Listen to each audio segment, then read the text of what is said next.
Hello दोस्तों, नमस्कार। आप सभी को Zoom study centre by Mukesh का कोचिंग आप सभी का स्वागत है। आज मैं आप सभी के सम्मुख एक ऐसे टॉपिक्स के ऊपर डिस्कस करने जा रहा हूँ जिसे विश्व स्वास्थ्य संगठन यानी वर्ल्ड हेल्थ ऑर्गेनाइजेशन के नाम से जाना जाता है। तो देखिए, वर्ल्ड हेल्थ ऑर्गेनाइजेशन यानी विश्व स्वास्थ्य संगठन। तो विश्व स्वास्थ्य संगठन, पहले मैं इसके ऊपर संक्षेप में कह देना चाहूँगा आप लोगों को कि एक्चुअली में अगर देखा जाए इसका मुख्य कार्य क्या है। अगर संक्षेप में समझा जाए तो इसका मुख्य कार्य है विश्व में फैल रहे महामारी को या कुछ ऐसे रोग हो उसके ऊपर विश्व के अन्य देशों को गाइडेंस देना, गाइडलाइन देना, उन बीमारियों से लड़ने के लिए सुविधा उपलब्ध कराना, विश्व के लोगों में बीमारी से संबंधित जागरूकता फैलाना उसकी सुरक्षा को लेकर, और जो विश्व में जैसे रोग होते हैं, जैसे कि आप देखे होंगे कुछ साल पहले जबकि कोरोना महामारी फैला हुआ था पूरे विश्व में। ये विश्व के लिए एक अत्यंत शोचनीय विषय था, क्योंकि एक तो देश जो है महामारी से लड़ रहा था, तो वहीं दूसरी तरफ देश का अर्थव्यवस्था अत्यंत खराब हो रहा था। तो ऐसे समय में विश्व स्वास्थ्य संगठन जो है इम्पोर्टेंट रोल प्ले किया था, जैसे कि देशों को वैक्सीन प्रदान करना, बीमारी से लड़ने का गाइडलाइन देना, उनको पेशेंट को सुरक्षा मुहैया कराना आदि कार्य किया था। तो जैसे कि आप जानते हैं कि WHO जिनका स्थापना जो है आपका 7 अप्रैल 1948 को हुआ था। जैसे कि जानते हैं प्रथम विश्व युद्ध हुआ था, इसके बाद द्वितीय विश्व युद्ध हुआ था। प्रथम विश्व युद्ध 1914 से लेकर 1918 ईस्वी के तक लड़ा गया था, और द्वितीय विश्व युद्ध आपका 1939 से लेकर 1945 तक लड़ा गया था। ऐसे समय में विश्व के जो बुद्धिजीवी थे या राजनीतिज्ञ जो लोग थे, उनको लगा कि स्वास्थ्य को लेकर भी एक ऐसी संगठन होना चाहिए जो विश्व स्तर पर कार्य करे। तो ऐसे समस्याओं को देखते हुए एक अंतर्राष्ट्रीय स्तर का एक कमेटी बनाई जाती है जिसको विश्व स्वास्थ्य संगठन के नाम से जाना जाता है। हालांकि यूएनओ की स्थापना 24 अक्टूबर 1945 को हुआ था, और विश्व स्वास्थ्य संगठन को बनने में लगभग 3 साल लग जाते हैं, जो कि 7 अप्रैल 1948 को बनते हैं। देखिए, यूएनओ को जितने भी मेंबर हैं वो सारे मेंबर इसके क्या है, सदस्य हैं। भारत जो है इसका फाउंडेशन मेंबर है, यानी भारत जब से यूएनओ में आपका WHO अस्तित्व में आया है तब से भारत इसका क्या है, एक मेंबर है। तो इसके जो मेंबर जो होते हैं विश्व के विभिन्न देशों का, जो हेल्थ मिनिस्टर होते हैं वो इसका क्या होते हैं, मेंबर होते हैं। ये साल में एक बार अपना किस देश में किस बीमारी के लोगों की संख्या ज़्यादा है उसके ऊपर एक अपना डाटा भी निकालती है, और लगभग साल में 2 बार ये बैठक करती है, जिसमें विश्व के विभिन्न देशों का हेल्थ मिनिस्टर इसका मेंबर होते हैं, और ये साल में 2 बार करती है अपना बैठक। कभी कभी इमरजेंसी आ जाए तो 2 बार 3 बार या उससे भी ज़्यादा हो सकता है, जैसे कि कोरोना काल में हुआ था। कोरोना काल में जो यूएनओ है ताबड़तोड़ एक्शन ले रहा था।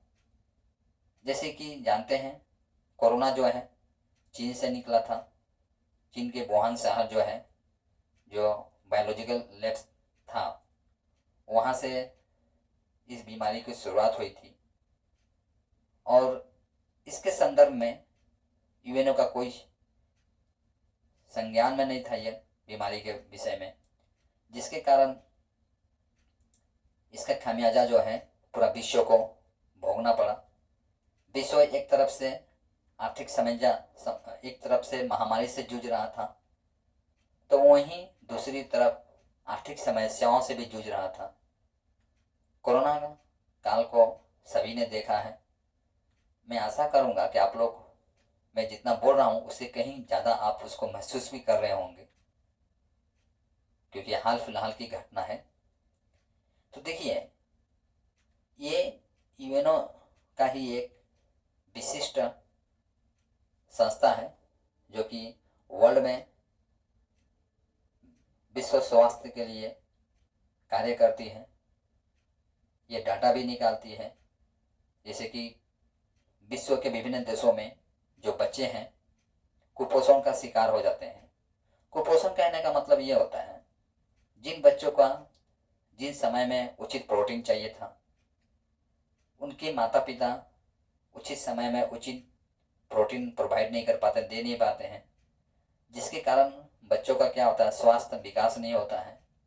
और कहीं ना कहीं बच्चे जो हैं शारीरिक या मानसिक बीमारी से ग्रसित हो जाते हैं भविष्य में। तो इन सब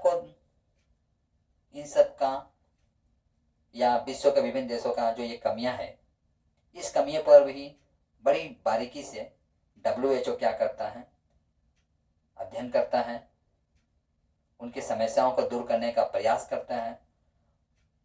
विश्व के विभिन्न देशों का जो सरकार है उनसे मिलकर रिपोर्ट निकालता है उन देशों का, और उनके समस्याओं को सॉल्व करने के लिए अपने तरफ से हर संभव प्रयास करता है, जिसमें उस देश की सरकार भी अपने तरफ से हर संभव प्रयास करती है बीमारी से लड़ने में। अगर देखा जाए दक्षिण अफ्रीका में, जो दक्षिण अफ्रीका महादेश है, उसमें ऐसे बहुत सारे देश हैं जो क्या है, गरीबी की मार को सह रहे हैं। बच्चे, वहाँ के जो बच्चे हैं अफ्रीकन कंट्री की बच्चे हैं, कुपोषण का शिकार हो रहे हैं, अनेक बीमारियों से जूझ भी रहे हैं। लेकिन विश्व स्वास्थ्य संगठन जो है निरंतर क्या कर रही है, नज़र बनाई हुई है, और उसकी समस्याओं को सॉल्व करने का हर संभव प्रयास भी कर रही है। तो देखिए, विश्व स्वास्थ्य संगठन जो है भौगोलिक नजरिए से अगर देखा जाए तो विश्व स्वास्थ्य संगठन जो है अपने कार्य को करने के लिए संपूर्ण विश्व को 6 भागों में बांट दिया। ठीक है, जैसे कि आप देख रहे होंगे बोर्ड पर, तो पहला भाग है अफ्रीका रीजन, दूसरा है WHO का रीजन अमेरिका, तीसरा है ईस्टर्न मॉडरेट रीजन और साउथ ईस्टर्न एशियन रीजन, और पांचवा है वेस्टर्न पैसिफिक रीजन, और छठा है यूरोपियन रीजन। ये जो 6 पार्ट देख रहे हैं आप, ये भौगोलिक नजरिए से WHO विश्व को 6 भागों में बांट दिया है, ताकि विश्व के विभिन्न प्रांतों पर बड़ा बारीकी से नजर रखा जा सके। स्वास्थ्य संबंधित जो समस्याएं हैं उस समस्याओं को सॉल्व किया जा सके। तो साउथ ईस्ट एशिया रीजन जो है, ये इसका हेड क्वार्टर जो है न्यू दिल्ली है। कहाँ है? न्यू दिल्ली इसका हेड क्वार्टर है, और साउथ ईस्ट एशिया रीजन का। ये हमारे लिए अत्यंत गर्व की बात है कि ऐसे विश्व स्तर किस लेवल के जो संस्था है, विश्व स्तर की जो संस्था है, उसमें भारत भी एक मेंबर है और साथ में उसका हेडक्वार्टर जो है हमारे देश में है। तो देखिए, जैसे कि आप जानते हैं, कोई भी संस्था जो होती है उसको चलने के लिए कुछ पैसे की जरूरत पड़ती है। बिना पैसे का कोई भी संस्था अधिक दिन तक नहीं चल सकता है। जैसे कि आप जानते हैं कि यूएनओ जो है विश्व का सबसे बड़ा दफ्तर बोल लीजिए, ऑफिस बोल लीजिए, वो भी विश्व के अनेक देशों के द्वारा धन मुहैया करा जाता है, तब जाके वो संस्था चल रही है जो कि विश्व स्तर के लिए कार्य करती है। उसी तरह से WHO भी है, तो विश्व स्तर में जो कार्य करती है रोगों से संबंधित, रोगों को सॉल्व करने में या रोग से लड़ने में जो जिन सुविधाओं की आवश्यकता पड़ती है, उन सब वो अपने तरफ से हर संभव प्रयास करती है। उनको यदि कुछ वैक्सीन की आवश्यकता पड़े तो वैक्सीन प्रोवाइड करती है, कुछ गाइडलाइन की आवश्यकता पड़े तो गाइडलाइन प्रोवाइड करती है। तो अपने तरफ से जितना हो सके वो प्रयास करती है WHO। तो WHO ये जो प्रयास कर रही है, तो जाहिर सी बात है इसमें पैसे की आवश्यकता पड़ेगी। तो WHO में पैसे दो तरह से दिए जाते हैं। देखिए, जो कि वॉलंटरी फंडिंग बोलते हैं इसको, तो वॉलंटरी फंडिंग को हिंदी में बोलते हैं स्वैच्छिक योगदान। स्वैच्छिक योगदान क्या होता है? जैसे कि मान लीजिए कोई एक व्यक्ति है या कोई एक मालिक है कंपनी का, वो चाहता है कि मैं पैसे दूं WHO में, तो दे सकता है। तो इस तरह से क्या होता है, विश्व के बहुत बड़े बड़े जो लोग हैं, कंपनी का मालिक है, वो क्या करते हैं, WHO में दान करते हैं। तो इस तरह से दान अगर देखा जाए तो विश्व स्तर में 80% दान जो है WHO का, वो स्वैच्छिक योगदान में आता है। लेकिन इसमें एक समस्या भी है। क्या समस्या है? जैसे मान लीजिए जो स्वैच्छिक रूप से जो दान करते हैं, चाहे कोई भी हो, आप हो चाहे हम हो, चाहे कोई भी दान करे, तो उसमें एक टर्म एंड कंडीशन ये होता है कि दान करने वाला वो मेंशन कर सकता है कि उसके पैसे को किस क्षेत्र में कार्य किया जाए। जैसे कि मान लीजिए आप दान कर रहे हैं और आप वहां मेंशन कर देते हैं कि पोलियो रोग से लड़ने के लिए मेरे पैसा को उपयोग किया जाए, तो WHO आपके पैसा को पोलियो से लड़ने में ही, पोलियो जैसे बीमारी है उस बीमारी को दूर करने में ही उस पैसे को उपयोग कर सकते, दूसरे सेक्टर में नहीं कर सकती है। तो एक हिसाब से ये होता है कि आपका जो इच्छा है उसी इच्छा पर WHO को खड़ा उतरना पड़ता है। ठीक है, तो इस तरह से देखा जाए वर्ल्ड लेवल में आपका 80% जो पैसा होता है वह स्वैच्छिक योगदान से आता है, यानी वॉलंटरी फंडिंग से आता है। दूसरे नंबर है एसेट फंडिंग। एसेट फंडिंग क्या होता है? देखिए, जो कि निर्धारित योगदान, निर्धारित योगदान ये होता है जो देशों, विभिन्न देशों का जो GDP है, हर देश अपना GDP के हिसाब से कुछ पैसे को WHO में जमा करते हैं। तो वो अगर पैसा देखा जाए आपका, तो 15.66% है। एक हिसाब से देख रहे हैं ये पैसा, वो स्वैच्छिक योगदान के तुलना में ये जो पैसा जो देशों से आ रहा है, पैसा हर देश से आ रहा है, विश्व के विभिन्न देशों से आ रहा है, वो धनराशि देखिए बहुत कम है।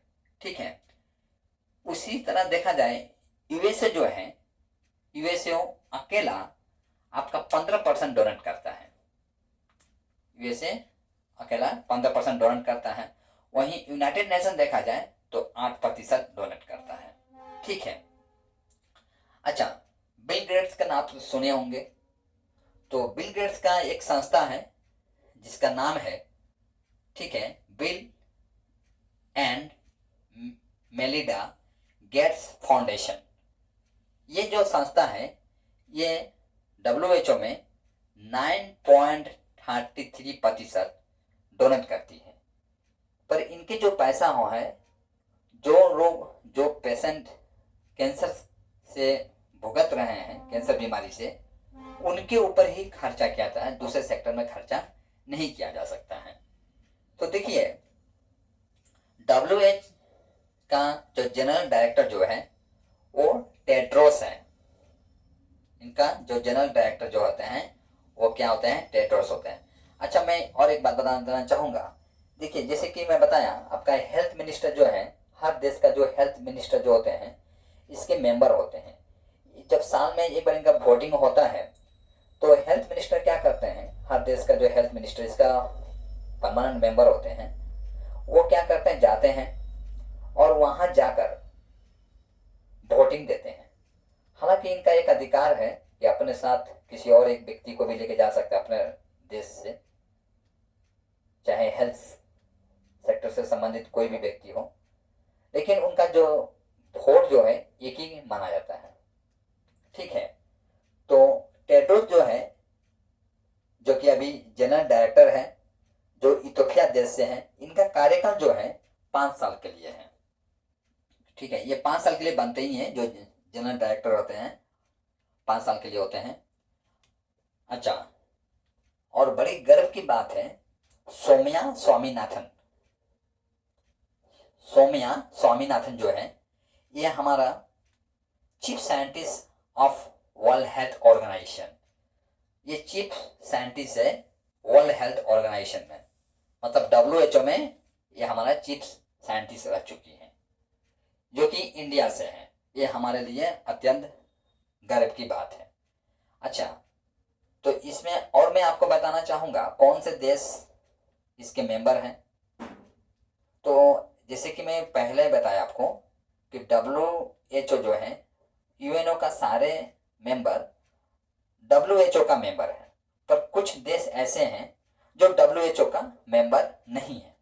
देखिए, लिंचेनस्टाइन, ठीक है, नाम सबको थोड़ा ध्यान से पढ़िएगा।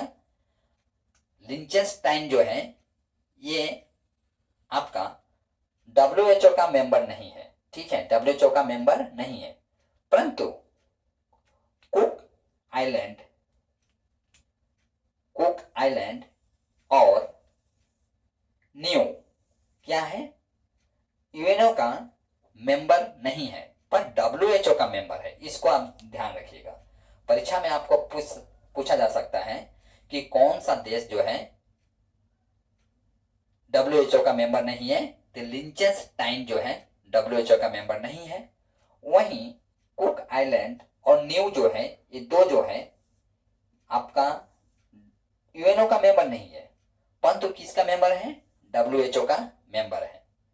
तो WHO का अगर देखा जाए, कार्य देखा जाए, तो इसके मुख्य रूप से 4 कार्य हैं। ठीक है, अब मैं 4 कार्यों के ऊपर डिस्कस करना चाहूंगा। देखिए, पहला कार्य इसका है गैर संचार रोगों को रोकने का प्रयास। अगर कुछ ऐसा रोग है जो देश में फैल रहा है, तो ऐसे रोगों को रोकने का अपने तरफ से हर संभव प्रयास करता है। इमरजेंसी मीटिंग बुलाता है, उसमें सलाह मशवरा करता है, उसके लिए गाइडलाइंस तैयार करता है और विश्व के विभिन्न देशों को अपने तरफ से एक गाइडलाइंस देता है कि इस तरह से इस रोग को रोका जा सकता है। लेकिन दुर्भाग्यवश जो था, कोरोना काल में ये जो WHO है इस तरह से कुछ भी गाइडलाइंस नहीं दे पाता है। कारण ऐसा है कि जब जब तक ये WHO का डायरेक्टर, जनरल डायरेक्टर जो है, जब तक ये समझे तब तक काफी देर हो चुका था। ठीक है, हालांकि अपने तरफ से हर संभव प्रयास किया था। इनका एक टीम जो है WHO का, चीन का जो वुहान शहर जो है वहां तक पहुंचा था कि किस तरह से कोरोना जो है चीन से निकला था, लेकिन उसका कोई सटीक जानकारी नहीं है। ठीक है, इसमें देश, विश्व के कई देश जो है WHO पर नाराज भी हो गए थे कि WHO ठीक से कार्य नहीं किया। मैंने WHO चाहता तो इसको रोक सकता था। मैंने रोक सकने का मतलब यह है कि WHO क्या कर सकता था, इस बीमारी से लड़ने के लिए अपनी तरफ से गाइडलाइंस प्रोवाइड कर सकता था। तो कि कोरोना काल में चीन के लैब से निकला हुआ जो बीमारी है कोरोना, वो सिर्फ चीन को नहीं बल्कि विश्व के विभिन्न देशों को आर्थिक रूप से कमजोर किया था, साथ साथ में सामाजिक रूप से भी उसके द्वारा फैलाए गए जो बीमारी है, उस बीमारी से न जाने कितने परिवार बिछड़ गए। तो दूसरा इसका कार्य है स्वास्थ्य प्रणाली में सुधार हेतु। देखिए WHO फिर क्या करता है, विश्व के विभिन्न देशों का जो लोग हैं उनके स्वास्थ्य को पर भी विशेष ध्यान रखता है। उनके लिविंग अप मोड माने जीवन जीने के जो स्तर है उस पर भी ध्यान रखता है। किस कारण से उनकी स्वास्थ्य प्रणाली खराब हो रही है, या उनका शारीरिक विकास नहीं हो रहा है, या उनके शारीरिक विकास के लिए किन चीज़ों की आवश्यकता पड़ेगी, ऐसे मुद्दे पर वो उस देश की सरकार से मिलकर डिस्कस करता है और उनको एक उचित सलाह देता है। ठीक है, तीसरा नंबर देखिए पॉइंट है रोगों को निगरानी एवं प्रतिक्रिया। यदि उसके संज्ञान में कोई अगर रोग मिल गया तो उस रोग से लड़ने के लिए क्या करती है, अपने तरफ से प्रतिक्रिया देती है, अपने तरफ से सुझाव देती है। चौथा पॉइंट है जो कि आखिरी पॉइंट, संचारी रोगों को रोकने का प्रयास। जो रोग ऑलरेडी समाज में फैल चुके हैं उस पर रोकने का अपने तरफ से हर संभव प्रयास करती है। और ये जो भी रिपोर्ट बनाती है इसका एक अपना सेक्रेटरिएट भी है WHO का, जो कि WHO का मीटिंग कब हो, क्या हो, किस मुद्दे पर हो, वो क्या करती है, इस कार्य को करती है। अपना एक इसका दल है, अपना एक ऑफिस है, अपने इसके लोग हैं, इसका भी एक अपना ब्यूरोक्रेट है। ये जो भी रिपोर्ट बनाती है ये रिपोर्ट बनाकर इकोनॉमिक एंड सोशल काउंसिल को सौंप देती है। हालांकि जो छोटे मोटे जो कोई कार्य होते हैं वो तो इसको सौंपने की जरूरत नहीं है, खुद ही हैंडल कर लेती है। लेकिन कुछ बड़ा कार्य या बड़ा मुद्दे पर कुछ डिसीजन लेना हो तो ये रिपोर्ट बनाकर इकोनॉमिक एंड सोशल काउंसिल को हैंड ओवर कर देती है। और इकोनॉमिक एंड सोशल काउंसिल जो है इस पर बड़ी बारीकी से इनके रिपोर्ट को जांचती है, उस पर अपना मंतव्य प्रकट करती है। तो उस तरह से देखा जाए, देखिए भारत में ऐसा नहीं कि भारत में WHO कार्य नहीं किया है। देखिए भारत में भी WHO हर संभव अपने तरफ से प्रयास किया है बीमारी को रोकने में। जैसे कि आपको याद होगा या आप टीवी में देखते होंगे, अमिताभ बच्चन का एक एडवर्टाइज आता था 2 बूंद जीवन के लिए, यानी पोलियो का एक एडवर्टाइज था। तो देखिए पोलियो रोग क्या था, एक ऐसा बीमारी था जिसमें बच्चे जो हैं छोटे काल से ही शारीरिक रूप से अक्षम हो जाते थे, उन्हें शारीरिक रूप से सक्षम नहीं हो पाते थे। जैसे मान लीजिए किसी का हाथ टेढ़ा हो जाना, किसी का पाँव टेढ़ा हो जाना, और वो जो टेढ़ा हो जाता था तो आप जितना भी दवा खाइए वो ठीक नहीं होता था। तो ऐसे रोगों को दूर करने के लिए या जड़ से समाप्त करने के लिए WHO सामने आता है। और देखिए WHO जो है वो अपने तरफ से हर संभव प्रयास भी करता है।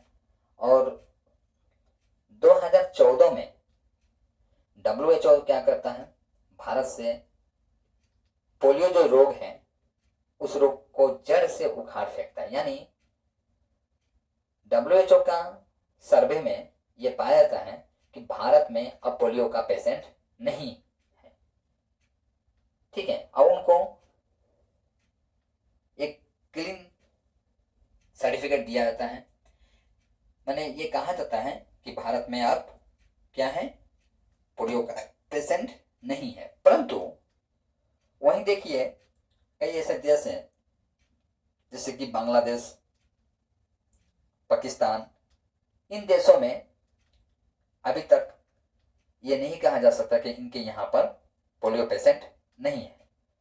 उसी तरह देखिए भारत में एक चिकन पॉक्स होता था, उस चिकन पॉक्स से भी बहुत सारे लोग मारे गए थे, तकरीबन 26,000 लोग मारे गए थे। उसमें बॉडी में एक प्रकार का छोटे छोटे घाव जैसे होते थे, चिकन पॉक्स। घटना थी 1967 में, जब यूएनओ का संज्ञान में आता है इस चिकन पॉक्स को लेकर, तो यूएनओ अपने तरफ से हर संभव प्रयास करता है। जैसे कि मैं आपको पहले ही बताया कि देखिए यूएनओ करता क्या है, जब कोई बीमारी फैलता है उसके फिर डिटेल में जाता है कि ये बीमारी हुआ क्यों, कैसे होता है, इसको रोकथाम करने के लिए क्या क्या उपाय किया जा सकता है, कौन सा मेडिसिन उपयोग किया जा सकता है, किस मेडिसिन को बड़े लोगों को कितना दिया जाए, छोटे लोगों को कितना दिया जाए, क्या ये मेडिसिन कारगर सिद्ध होगा कि नहीं होगा, ये सारा गाइडलाइन जो है आपका WHO मुहैया कराता है उस देश के मुखिया को, प्रधान को, है ना। तो चिकन पॉक्स जो था 1967 में जो कि भारत में फैल रहा था, और ये जब यूएनओ का संज्ञान में आता है तो यूएनओ अपने तरफ से हर संभव, यूएनओ बोलता हूँ WHO अपने तरफ से हर संभव प्रयास करता है, और तकरीबन 1977 तक इस बीमारी को जड़ से समाप्त कर देता है चिकन पॉक्स। आज भी ऐसा नहीं कि आज नहीं होते होंगे, होते होंगे किसी के दो, लेकिन ये पहले जो सामूहिक रूप से होता था, लोग बीमार पड़ जाते थे, आज ऐसा नहीं होता है। दूसरी नंबर देखिए टीबी जो है एक समय में हमारे लिए जानलेवा बीमारी था, माने यानी टीबी का कोई इलाज नहीं था। तो वर्तमान में टीबी ऐसा कोई जानलेवा बीमारी नहीं है। आज जो टीबी जो है, जिसको ट्यूबरकुलोसिस बोलते हैं इंग्लिश में, उस बीमारी से लड़ने के लिए दवा है। लेकिन एक समय था जो कि टीबी का कोई इलाज नहीं होता था। टीबी होना मतलब अपने जान से हाथ धोने के बराबर था। तो इसके संदर्भ में भी WHO हस्तक्षेप करती है इस बीमारी के संदर्भ में, और इसके तरफ से इस बीमारी को रोकथाम के लिए अपने तरफ से हर संभव प्रयास करती है, अपने तरफ से सुविधाएं मुहैया कराती है, गाइडलाइंस देती है, दवा प्रोवाइड कराती है। कोरोना काल में भी देखे होंगे आप कि जैसे कि कोरोना काल में भी विश्व के विभिन्न देशों का वैक्सीन प्रोवाइड करना, जो बहुत सारे ऐसे गरीब देश थे जो वैक्सीन खरीदने की क्षमता नहीं थी उनके पास, या कोई प्रिकॉशन नहीं ले पाते थे, तो उनको प्रिकॉशन देना, उनको गाइडलाइंस देना, उनको सुझाव देना, उनको पैसा प्रोवाइड करना, मनी प्रोवाइड करना, उनको वैक्सीन प्रोवाइड करना, किट्स प्रोवाइड करना, बहुत सारे सेक्टर में WHO अपने तरफ से हर संभव प्रयास किया था। भारत भी कम नहीं था। भारत 2021 में देखा जाए आपका WHO का जो डायरेक्टर है, जो कि टेड्रोस थे, टेड्रोस ने खुद मोदी जी को तारीफ किया था।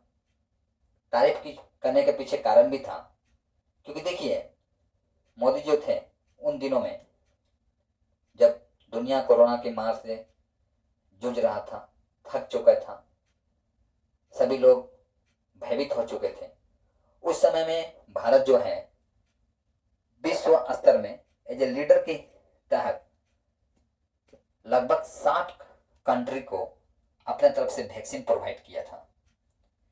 तो ये अपने आप में एक बहुत बड़ा कार्य था, और हमारे देश के लिए बहुत गौरव की भी बात था, क्योंकि भारत जो है ये विश्व लीडर की तहत अपना तरफ से जो बन सका वो सुविधा मुहैया कराया था विश्व के जो छोटे बड़े जो देश थे।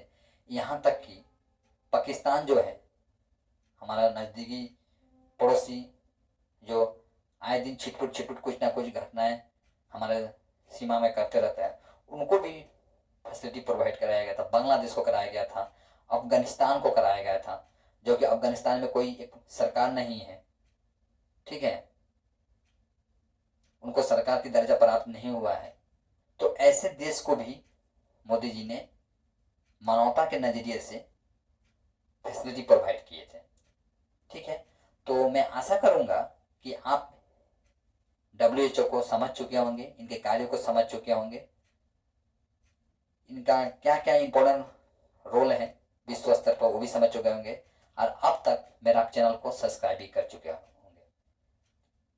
If you had any problem you can ask me in,